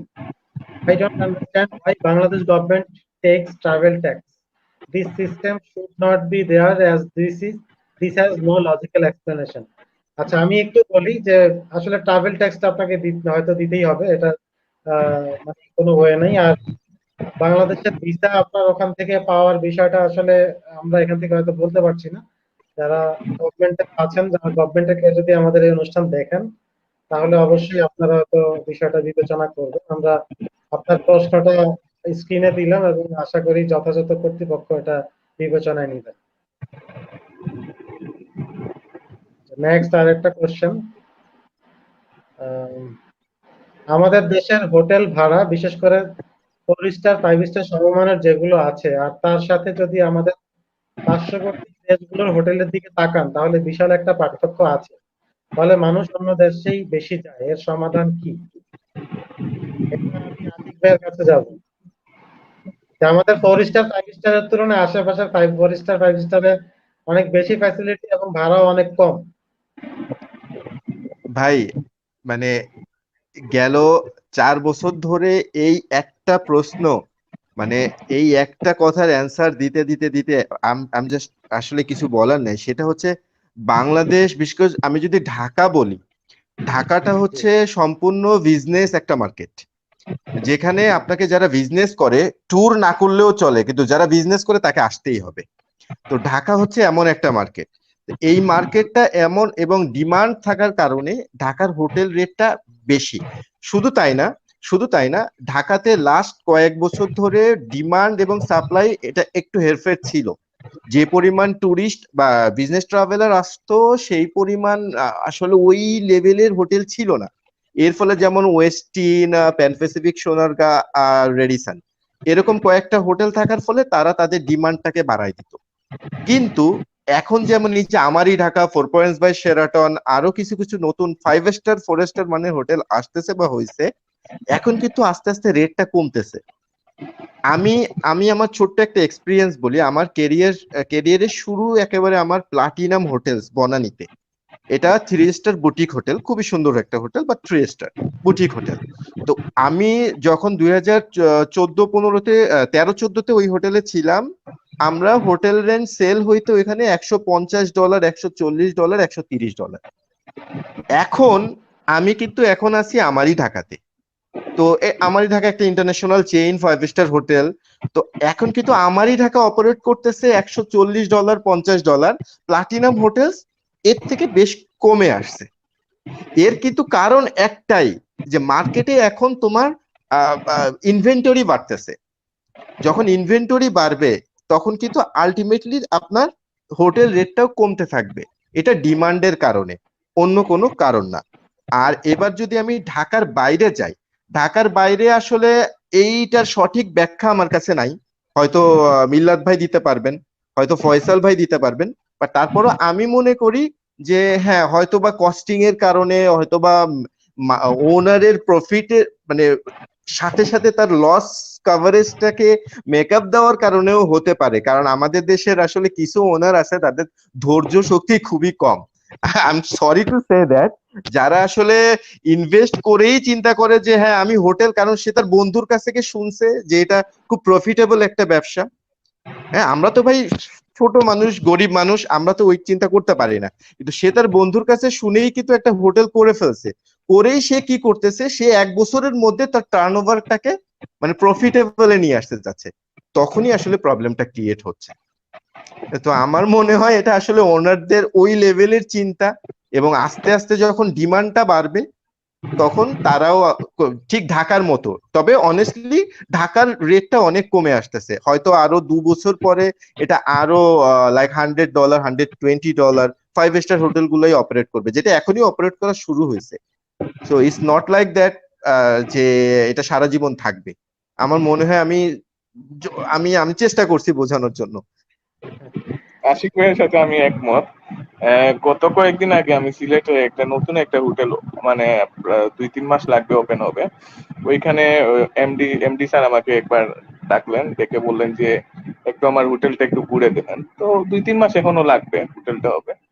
তো উনি সবকিছু ঘুরে দেখার পরে আমাকে জিজ্ঞেস করলেন কত টাকা মাসে ইনকাম করা যাবে, কত টাকা বলেন না একটু, কত টাকা, কত লাখ টাকা আমরা, 50-60 লাখ টাকা। আমি বললাম যে আসলে তো এখনো তো আপনার অনেক কাজ বাকি, 2-3 মাস বাকি, আগে কাজ শেষ করেন, তারপর আমাকে জিজ্ঞেস করেন রুম রেন্ট কত দিয়ে শুরু করতে পারেন।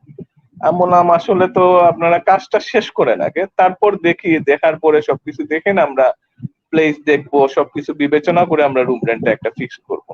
এই হচ্ছে আমাদের এখনকার এই অবস্থা আর কি।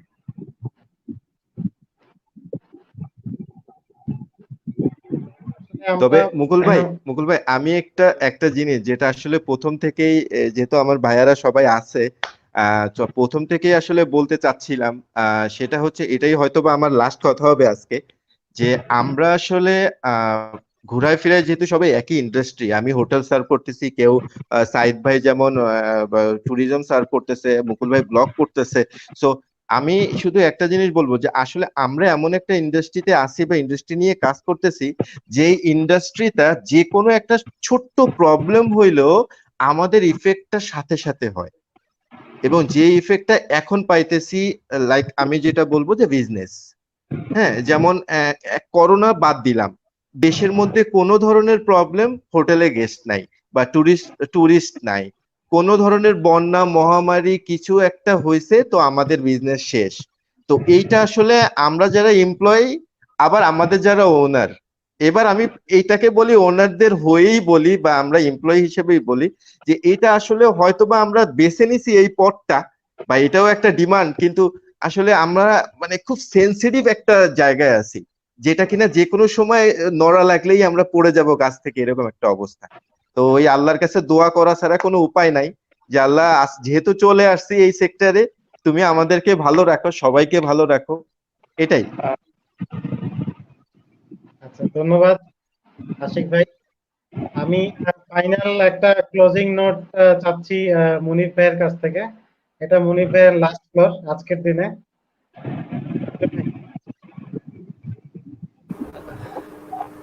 যাক, বারবার চলে যাব বলেও আবার পাচ্ছি, এটাই বলে সুযোগ আর কি, যে অনেকগুলো ভালোবাসার মানুষ, খুব অল্প সময়ে সবার প্রতি একটা ভীষণ ভালো লাগা জন্মে গেছে। আমার মনে হচ্ছে যে মুকুলের কাছে আমি একটা ছোট্ট অনুরোধ রাখবো, যে এই ব্লগিংটা বা আমাদের এই লাইভ যে অনুষ্ঠানটা আজকে হয়েছে, এটা যেন চেষ্টা করা অল্প অল্প করে হলেও, এই যে 1-1.5 ঘন্টা আমরা আলোচনা করছি, এটা অন্তত আধা ঘন্টা 20 মিনিট করে হলেও প্রতিদিন যদি হতে পারে, এবং বিভিন্ন সেক্টরের মানুষজন যদি এখানে এঙ্গেজ হতে পারে, তাহলে আমরা মনে হয় আমরাই ঘরে বসে একটা অন্যরকম যুদ্ধ, অন্যরকম রেভলিউশন আমরা করে ফেলতে পারবো, আই থিঙ্ক। এটা আমার মনে হচ্ছে আর কি। এবং যে হ্যাঁ, না, নিশ্চয়ই নিশ্চয়ই, এটা খুবই ধন্যবাদ পাওয়ার মতো একটা ব্যাপার। আর আমাকে যুক্ত করার জন্য আমি সত্যি কৃতজ্ঞ। এতগুলো বড় মানুষ, এতগুলো বিজ্ঞ মানুষ, বোদ্ধা মানুষের সঙ্গে আমি খুবই ছোট মানুষটা যুক্ত হতে পারছি, আমার ভালো লাগছে। এই ভালো লাগা থাকুক আগামীকালকে, আজকে এই ভালো লাগা নিয়েই ঘুমোতে যেতে চাই। ধন্যবাদ সবাইকে। মিলাদ ভাই। আলোচনা অনেক হলো, সবাই যে যার মতো ইন্ডাস্ট্রির লোকজন ছিল, আমরা ছিলাম নন ইন্ডাস্ট্রি হলেও রিলেটেড আর কি। এই জন্য কথাগুলো বললাম। তবে আমি যেটা ফিনিশিং এ এইটুকুই বলবো যে এই ধরনের উদ্যোগগুলো যেহেতু মুকুল বা মুকুলের মতো যারা এই ধরনের উদ্যোগগুলো নিচ্ছে, এগুলো নিয়ে মনে হয় আরেকটু কাজ করা দরকার। এবং আমি আবারও বলি যে ফরেন ট্যুরিস্ট অ্যাট্রাক্ট করার প্রথম স্টেপটাই হচ্ছে ডোমেস্টিক ট্যুরিজম মেন্টালিটিটা। এটা মানে লাইক ভিজুয়াল হ্যামারিং। আমি বারবার যখন একটা কথা সবাইকে বলবো, বারবার বললে সেই কথাটা কোনো না কোনো ভাবে আমার মাথায় আছে। সেগুলো যদি আস্তে আস্তে আস্তে আস্তে মানুষের মনে গেঁথে দেওয়া যায়, তাহলে ডোমেস্টিক ডেভেলপ হবে, তারপরে অটোমেটিক ফরেনটা ডেভেলপ হবে। বাট ডোমেস্টিক ডেভেলপ করার প্রথম কায়দাটাই হবে যারা লিখেন আপনারা, মনিব ভাই বা মুকুল, লেখার লোকদের কাছ থেকে আগে আসতে হবে। শুধু বিজনেস পার্সন হিসেবে যারা কাজ করেন তারা হয়তো বা এই ডোমেস্টিক প্যাকেজের দিকে ফোকাস করবে, এটা সত্য, কিন্তু তারা সরাসরি কিন্তু একা পেরে উঠবে না। লেখার মাধ্যমেই এই চেঞ্জটা ইনশাল্লাহ আসবে। সবাইকে ধন্যবাদ। সাইদ ভাই কি শুনছেন আমাদেরকে? সাইদ ভাই,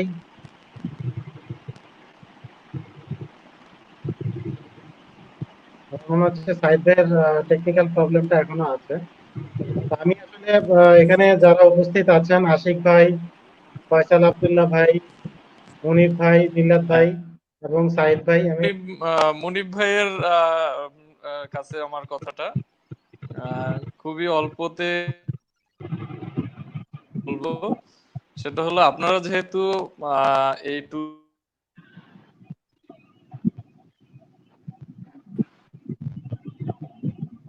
সেহেতু আপনাদের খুব বিশাল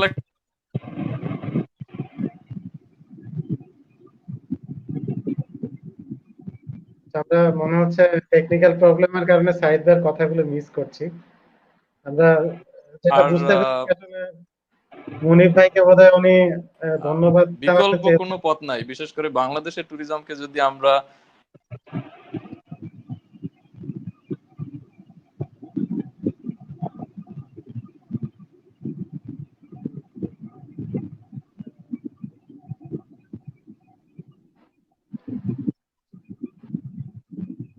যাই হোক, আমরা সাইদ ভাইয়ের কথাগুলো আসলে মিস করলাম। উনি আসলে বারবারই ডিসকানেক্টেড হয়ে যাচ্ছিলেন নেটওয়ার্কের প্রবলেমের কারণে। তা আমি আসলে সাইদ ভাই সহ আশিক ভাই, ফয়সাল ভাই, মুনির ভাই, মিল্লাত ভাই সবাইকে ধন্যবাদ জানাচ্ছি এবং সবার প্রতি আন্তরিকভাবে কৃতজ্ঞতা প্রকাশ করছি আজকের এই লাইভে অংশগ্রহণ করার জন্য। আমি নিশ্চয়ই এর পরবর্তী এপিসোড গুলোতেও আমরা বিচ্ছিন্ন বিচ্ছিন্ন ভাবে হয়তো এখান থেকে গেস্টদেরকে আবারও ডাকবো। তো আমরা নিয়ে আসলে অনেকগুলো কথা বললাম। আমাদের এখানে অনেকগুলো সমস্যা, এর আসলে সমাধানটা আমরা কার কাছে চাইবো, এটা একটা বড় বিষয়। আমার মনে হয় যে আমরা যে যেখানে আছি সেখান থেকে আমরা অ্যাজ এ ট্যুরিস্ট, আমি প্রথমে আসলে আমাকে নিজেকে ট্রাভেল ব্লগার কখনোই বলি না, আমি একজন ট্রাভেলার, সেই পরিচয়টা আমার কাছে ইম্পর্টেন্ট। সেখান থেকে আমি আসলে মানুষকে দেখানোর চেষ্টা করি আসলে একটা জায়গায় কিভাবে যাবেন, কিভাবে থাকবেন, কিভাবে খাবেন। আমি আমার পার্সোনাল এক্সপিরিয়েন্স গুলো জাস্ট আমার ভিডিওর মাধ্যমে শেয়ার করার চেষ্টা করি। তো এখানে মুনির ভাই একটা পত্রিকাতে অনলাইনটা লিড করছেন, ওনার একটা বড় দায়িত্ব আছে। মিলাদ ভাইয়ের মতো অভিজ্ঞ ট্রাভেলার যারা আছেন তারা হয়তো ইনফ্লুয়েন্স করতে পারেন আরো 10 জন মানুষকে।